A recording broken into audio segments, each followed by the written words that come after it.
Olá, estudantes do primeiro ano. Estamos aí iniciando, né, mais uma semana de aula.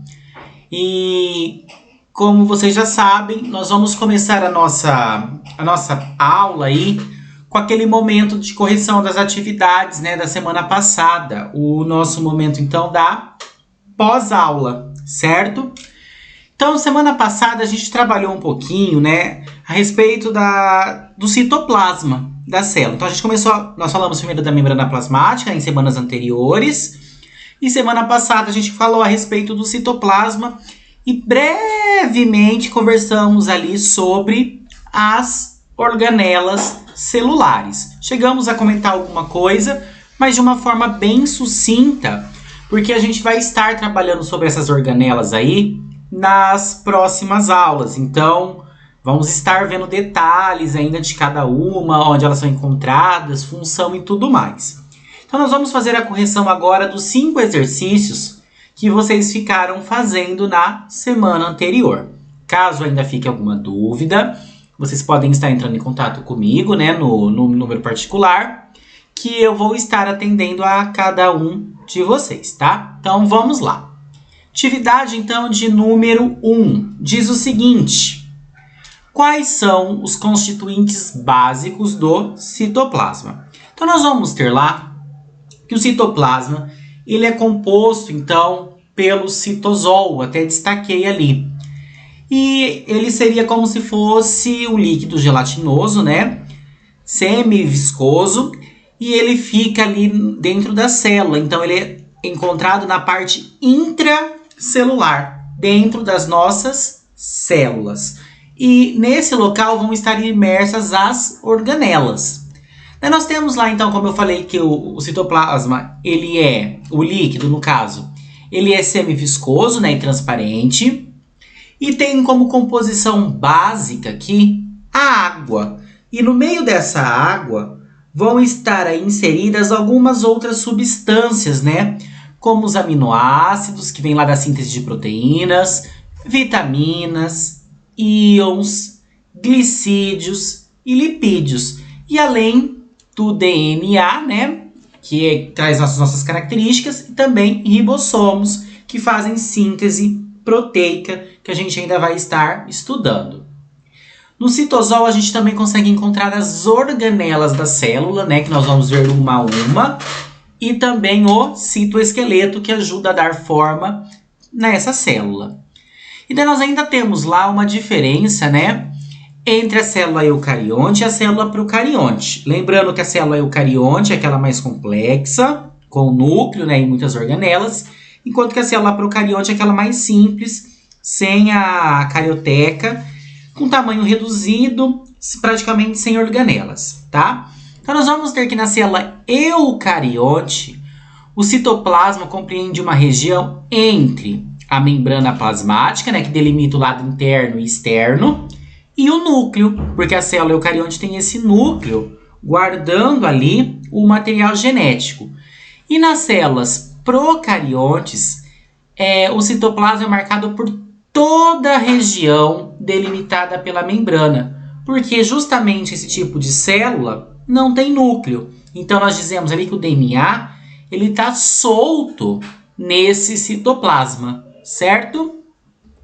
Pergunta de número 2.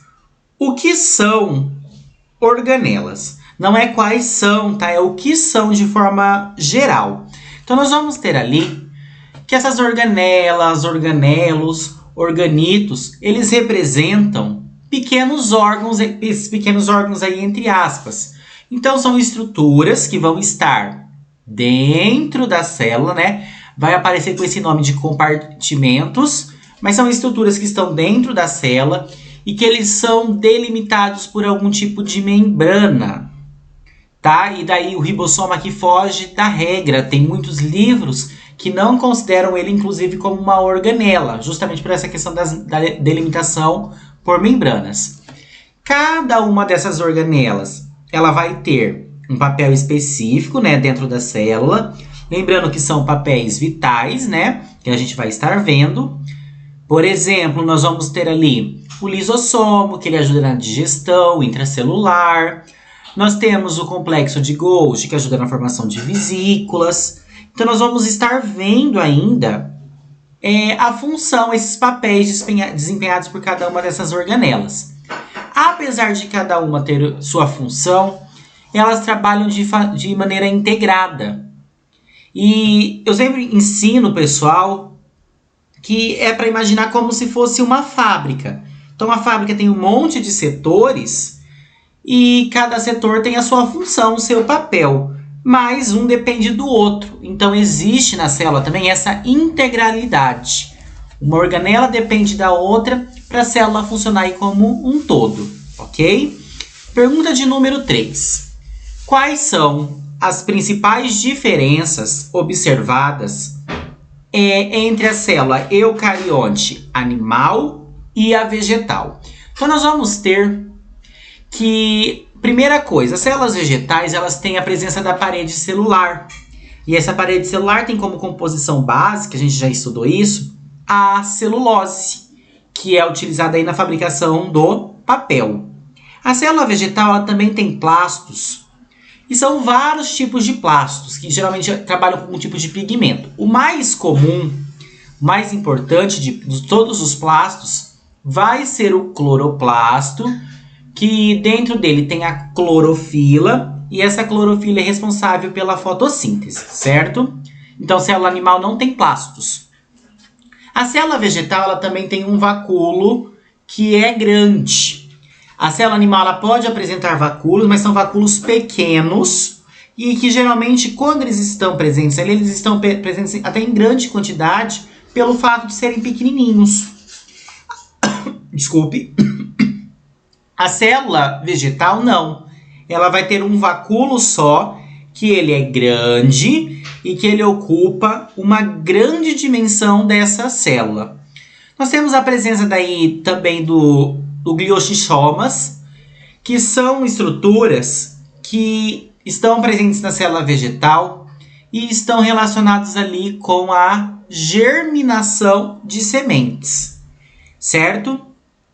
E, além disso, nós temos que na célula animal vai ser encontrado uma organela chamada de lisossomo que participa da digestão intracelular. Então, reparem aí que apesar da complexidade das duas células, né, elas são bem complexas pelo fato do número de organelas, pelo fato de ter núcleo e tudo mais, elas possuem algumas diferenças que são bem nítidas, ok? Continuando aqui, pergunta de número 4. O citoplasma das células procariotas é composto do citosol e do conjunto de milhares de substâncias, destacando o material genético circular, que se concentra em uma região conhecida como. Então, nós temos aqui as opções núcleo, nucleolo, carioteca, nucleoide e RNA. Lembrem que a célula procariota ela não tem núcleo, tá? Ela é uma célula simples, por isso que o DNA é circular. Então, a letra A está eliminada, porque ela não tem núcleo. Carioteca é a membrana do núcleo, então também está eliminada. RNA é o material genético ali formado da leitura do DNA, então também não tem nada a ver. E o nucleolo é o que está dentro do núcleo. Logo, esse material genético circular, ele é chamado aqui de nucleoide. Então, a resposta correta seria a letra D. Última pergunta aqui nossa. Quais das estruturas apresentadas abaixo são comuns no citoplasma de células procariontes e eucariontes? Então, que a gente consegue encontrar ali nas duas.